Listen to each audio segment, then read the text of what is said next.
1வது வசனத்தினுடைய கடைசி பகுதி, உன் தேவனாகிய கர்த்தர் பூமியில் உள்ள சகல ஜாதிகளிலும் உன்னை மேன்மையாக வைப்பார். இந்த வார்த்தை கேட்டுக்கொண்டிருக்கிற எனக்கு அன்பான தேவ பிள்ளைகளே, கர்த்தர் உங்களை மேன்மைப்படுத்த போகிறார். நீங்கள் மேன்மையை சுதந்தரிக்க போகிறீர்கள்.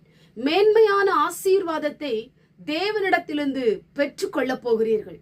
நீங்கள் காத்திருந்து ஜெபிக்கிறவர்களா இருக்கலாம், அல்லது தேவனை நோக்கி பார்த்து ஒவ்வொரு நாளும் அழுது ஜெபிக்கிறவர்களா இருக்கலாம். வசனத்தை பிடித்துக்கொண்டு ஆண்டவர் என்னை ஆசீர்வதிப்பார் என்கிற நம்பிக்கையோடு தேவனிடத்திலே காத்திருக்கிறவர்களா இருக்கலாம். இன்றைக்கு ஆண்டவர் உங்களுடைய காத்திருப்பை பார்க்கிற தெய்வம், உங்களுடைய ஜெப சத்தத்தை கேட்கிற தெய்வம், நீங்கள் தேவ சமூகத்திலே போய் ஜெபிக்கிற ஜெபத்தை கேட்கிற தெய்வன். இன்றைக்கு ஆண்டவர் உங்களை மேன்மையான ஸ்தானத்திலே உங்களை உயர்த்துவதற்கு அவர் வல்லமையுள்ள தகப்பனா இருக்கிறார். இந்த மாதம் கர்த்தர் உங்களை மேன்மைப்படுத்துகிற மாதம். சகலவற்றிலும் நீங்கள் ஒரு மேன்மையை பார்க்க போகிறீர்கள். சகல காரியத்திலும் ஒரு மேன்மையை நீங்கள் சுதந்தரிக்க போகிறீர்கள். உங்க கஷ்டங்கள், உங்களுடைய நெருக்கங்கள், உங்களுடைய பிரச்சனைகள், நீங்கள் சந்தித்து வருகிற எல்லா உபத்திரவங்களும் உங்களை விட்டு மாறப்போகிறது. கர்த்தர் உங்க வாழ்க்கையிலே நீங்கள் தேவ சமூகத்திலே விசுவாசத்தோடு, நம்பிக்கையோடு, எதிர்பார்ப்போடு காத்திருக்கிற ஒவ்வொரு காரியத்திலும் கர்த்தர் உங்களை மேன்மைப்படுத்த போகிறார்.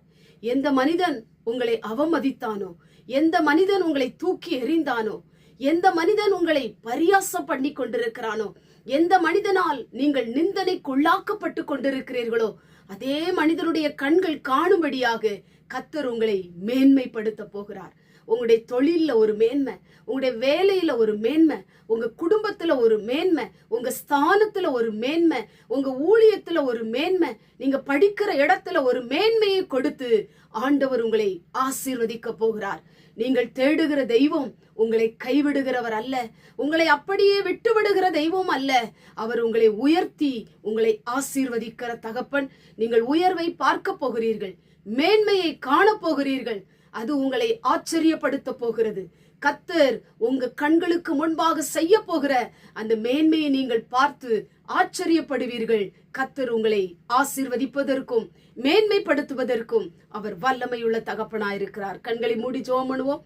எங்கள் பரிசுத்தமுள்ள நல்ல பிதாவே, கேட்டதான வசனத்தின் மூலமாய் ஆண்டவரே, சகல ஜாதிகளிலும் மேன்மையாய் வைக்க போகிற தயவுக்காய் ஸ்தோத்திரம். நம்முடைய பிள்ளைகள் அநேக நாட்களாய் எதிர்பார்த்து கொண்டிருக்கிற காரியத்துல நம்முடைய பிள்ளைகளை மேன்மைப்படுத்தி உயர்த்தி அவர்களை ஆசீர்வதியும். இயேசுவின் மூலம் ஜெபிக்கிறோம் பிதாவே, ஆமென்.